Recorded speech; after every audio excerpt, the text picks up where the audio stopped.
उपस्थित मौजूद बुजुर्गों, नौजवान साथियों, संस्कार और सिख संप्रदाय के साथ साथ तमाम इस राजस्थान के कोने कोने से पधारे हुए मेरे छोटे भाइयों, माताओं, बहनों, प्यारे बच्चों, आज मेरे लिए भी ये दिन सौभाग्यशाली है।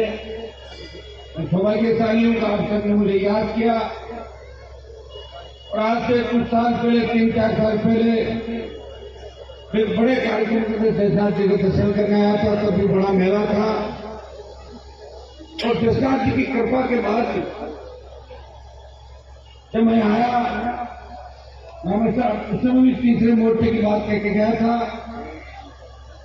इस राजस्थान में दो ही दल अमृतसर में, कांग्रेस और भारतीय जनता पार्टी, और तीसरा दल जो भी है राजस्थान के अंदर, चाहे जनता दल था, लोक दल, चाहे सपा, बसपा, चाहे दूसरी पार्टियां आई, उनके रिमोट कंट्रोल उत्तर प्रदेश, हरियाणा और दिल्ली के अंदर हुआ करते थे।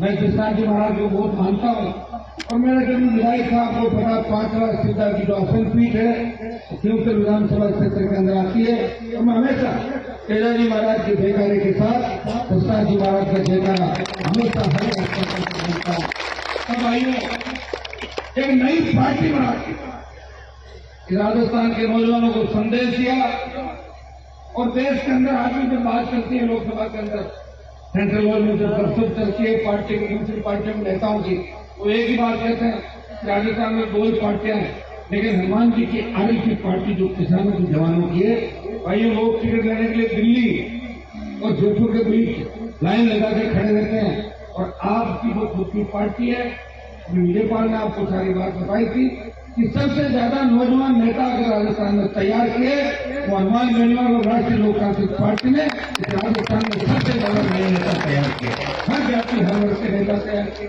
और हमारा मकसद था राजस्थान के अंदर, मैं किसान का बेटा हूं, मैं अगर चाहता तो 2003 के अंदर सत्ता मेरे दरवाजे भी थी, मैं वसुंधरा से झगड़ा नहीं करता, मैं मंत्री बनता और 4 बार पार्टियां बदल के मंत्री बनता रहता, क्योंकि चुनाव मुझे वहां क्षेत्र की जनता नहीं हराती।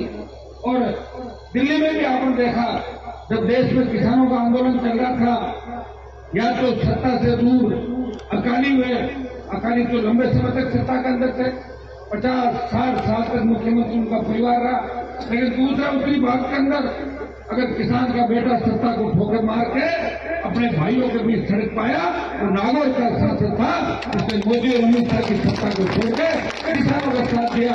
दिल्ली जयपुर हाईवे को जाम करके 70 दिन तक अगर कोई छात्र सड़क पर बैठा, नागौर का शासन था। मैंने कहा विधायक तो बन गया, मेरे पिताजी भी विधायक रहे लंबे समय तक, लेकिन विधायक बनने से मैं कोई बड़ा परिवर्तन नहीं कर पाऊंगा। मुझे हुंकार भरी राजस्थान की धरती से कि मैं मेरे भाइयों को न्याय दिलाऊंगा, मैं कर्जा माफ करूंगा, फ्री बिजली दिलाऊंगा, टोल मुक्त राजस्थान होगा, मजबूत लोकायुक्त होगा, मेरे बेरोजगार भाइयों को बेरोजगारी भत्ता मिलेगा, खाली पद भरवाऊंगा और कानून का राज राजस्थान के अंदर होगा। ये 16 से तो लड़ाई हमने लड़ी, उसका परिणाम पिछली सरकार के अंदर ये हुआ कि 5 वर्षों की बिजली भी माफ कराई, भूखा रैली के माध्यम से।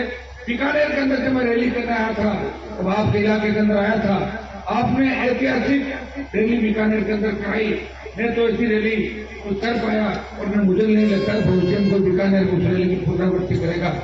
हमारी उन नौजवानों की हुंकार रैलियों से सरकार डर गई, 50,000 नौकरी की घोषणा करी, स्टेट हाईवे टोल फ्री किए और 5 वर्षों की बिजली माफ की पूर्ववर्ती सरकार ने, लेकिन इस बार नहीं हुआ ऐसा।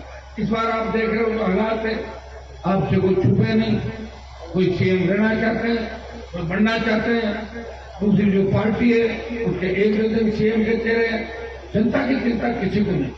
कोरोना के अंदर देश में 50 लाख मौतें हो गई, देश के अंदर 50 लाख मौतें हिंदुस्तान के अंदर। राजस्थान के अंदर भी आपने देखा होगा, जब कोरोना की दूसरी लहर आई तो ऑक्सीजन के अभाव के अंदर किस तरह नौजवान अस्पतालों में दम तोड़ रहे थे।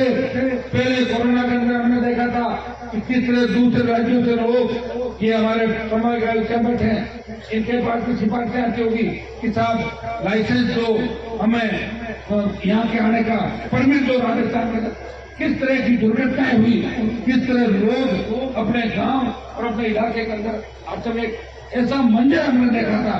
लेकिन सेकंड कोरोना की लहर के अंदर नौजवानों ने दम तोड़ा। उस सरकारों की गलती थी, राजस्थान की सरकार की थी, दिल्ली की सरकार की थी।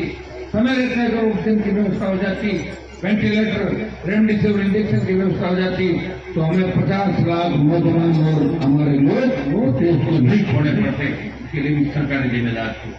उसके बाद पहले किसान इन कृषि बिल आए, 1000 की शहादत के बाद सरकार झुकी। अब हमारी सेना को ठेके पे दे दिया। 4 साल के लिए कोई सेना में जाएगा, कोई आदमी जाना चाहेगा क्या? एक व्यक्ति लगा आपके लिए पूरे देश के अंदर। मेरे लिए लोग पहले कहते थे सलमान बेनीवाल तो नौजवानों को बिगाड़ देगा, वो तो जवानों का नेता है। भाइयों, जब देश के जवानों पर संकट आया, जब देश का जवान तकलीफ पर था, जब सेना ठेके पे चली गई, तो देश का एकमात्र सांसद उन जवानों को न्याय दिलाने की लड़ाई लड़ रहा था। जोधपुर से हुकार हुई और 2 लाख जवानों को इकट्ठा करके दिल्ली को चेतावनी दी कि सेना की जो भर्ती है अग्निपथ, इसको वापिस है प्रधानमंत्री जी, नहीं तो देश का जवान आपको फिर मजबूत करेगा। इस किसान आंदोलन के अंदर आप वापस आए, अग्निपथ को भी आपको वापस करना पड़ेगा। तो भाई एक व्यक्ति लड़ाई है, वो व्यक्ति जिसे दस्तान जी महाराज आज से 500 साल पहले योग और पर्यावरण 36 नियम बनाए और 36 नियम बना के, और विश्व के अंदर एक रहस्य है, आज तक विश्व के वैज्ञानिक नहीं जान पाए, कोई नहीं जान पाया कि जो अग्नि नृत्य है, अग्नि पे किस तरह व्यक्ति नृत्य करता है। ये अगर योग इस धरती पे लाया तो दस्तान जी महाराज योग धरती पे लेकर आए और उनके मंत्र से अग्नि पर नृत्य होता है। और ये धीरे धीरे लोगों को पता लगेगा। कई बार हम भी कहते हैं जैसे बैठते हैं तो लोग कहते हैं साहब ये अग्नि नृत्य क्या होता है, तब हम कहते हैं हमारे ही भाई है, सिद्ध हमारे भाई है, हमारा ब्लड का रिश्ता है। जाट, सिद्ध और विष्णुई भी हमारे भाई है। 98-99% तो विष्णुई पंथ के अंदर विष्णुई बने थे, वो जाटों से ही बने थे, वो भी पर्यावरण की बात करके आए थे। लेकिन दस्तान जी के जो 36 थे उनके अंदर अग्नि नृत्य अगर किसी धर्म संप्रदाय या पंथ के अंदर नजर आता है, वो दस्ताती संप्रदाय सिद्ध जो हमारे लोग हैं, तो सिद्धि के माध्यम से इनके एक मंत्र से अग्नि भी, मतलब अग्नि को भी वो लोग वश में कर लेते हैं। ये अग्नि नृत्य अग्नि को वश में करने का कोई काम कर सकता है तो दस्तान जी के पीछे सिद्ध संप्रदाय के लोग कर सकते हैं, जिनका हमारे खून का रिश्ता है। बीच में हमारे एवं 2 बात बताई, मैं आपको विश्वास दिला कि हम राजस्थान के अंदर 20 साल सत्ता छोड़ के, मंत्री पद छोड़ के, संतरी बनकर आपकी सेवा करने में विश्वास दिलाता हूँ। यहाँ के जो हालात कचरा सर की सड़क के थे, जब मैं पहली बार आया तब भी यही स्थिति थी, अभी भी यही स्थिति है। और मेरे साथ ये है कि मेरा सरकार में एडजस्टमेंट नहीं होता, मैं लंबे समय तक सरकार के साथ नहीं रह सकता, सामने आ जाता हूँ। इसलिए मैंने खुद की पार्टी बना के लड़ाई का बिगुल बजाया और उसका परिणाम ये निकला कि मैंने राजस्थान के जवानों को लड़ना सिखा दिया। यही बीकानेर जिला था, शायद मेरे हिसाब से 10 साल पहले इतने आंदोलन नहीं होते होंगे। 10 साल में हमारे तमाम नौजवान जो बैठे हैं पटाख से सड़क पर आ जाते किसी भी बात से। मैं विश्वास दिलाता हूँ कि 2 मामले जो आपने प्रमुखता से रखी, क्योंकि जाट समाज, सिख समाज और विश्नोई समाज और हमारे जट सिख जो सिख धर्म के अंदर हमारे भाई हैं, हम सब एक हैं, हमारा खून का रिश्ता है। दिल्ली में भी सिद्ध समाज को, हमारे सिद्ध भाइयों को दिल्ली की नौकरियों में आरक्षण मिले, इस मामले को और विश्नोई समाज के मामले को भी अब की बार हमने प्रयास किया। लेकिन अब की बार की लोकसभा तो हो हल्ले के अंदर निकल गया, आप देख कर किस तरह, और हो हल्ला भी कैसा था। मैंने सोचा कि जब मैं लोकसभा के अंदर गया तो अग्निपथ पे हल्ला करेंगे। मैंने दूसरे साथियों से बात की, मैंने कहा नौजवान तकलीफ के अंदर है तो अपन अग्निपथ की लड़ाई लड़ेंगे, बोले हाँ लड़ेंगे। तो मेरा आत्मशक्ति थी कि अग्निपथ वापिस लो, फिर कांग्रेस वाले घुसे अंदर धीरे धीरे। तो मैंने कहा तुम ये शक्ति नहीं लाए, बोले हम तो ये शक्ति लाए कि सोनिया और राम को ईडी से बचाओ। तो मैंने कहा आप ये क्यों लाए, और आपको तो अग्निपथ चाहिए, हमें तो सोनिया राउत चाहिए। तो अपने अपनी शक्ति मुझे